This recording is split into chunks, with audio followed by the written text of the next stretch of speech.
This whole thing is about giving black people, and in particular black men, tools to be able to deal with the stress of everyday life. And I think the thing that I want us to realize is this central thing right here. In everything in society, we constantly hear about how black men are the causes of all the violence, of all the calamities that we deal with because, men are the aggressors in a lot of these situations.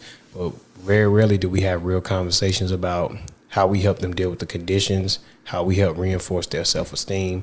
So I said, let's start with us.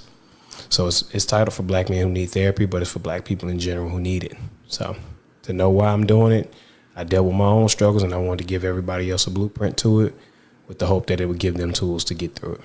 I think the thing we have to realize as black people, the stress that we've endured, the trauma that we really have in our system, it has to be approached with a different lens.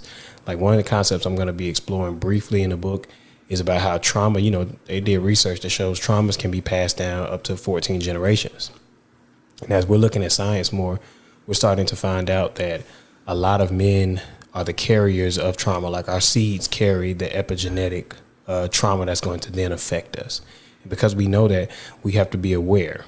We got to be aware of what we're passing on to the next generation in a literal sense and in a figurative sense.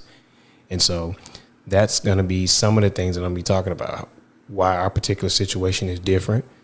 But I also think, and I think you all have noticed it as we've been looking at the art that's been coming out from Ryan Coogler's movie Sinners to everything Kendrick Lamar is saying, like when you look at what's really going on with us as black people, and you really think about our unique situation, we're going to have a different approach.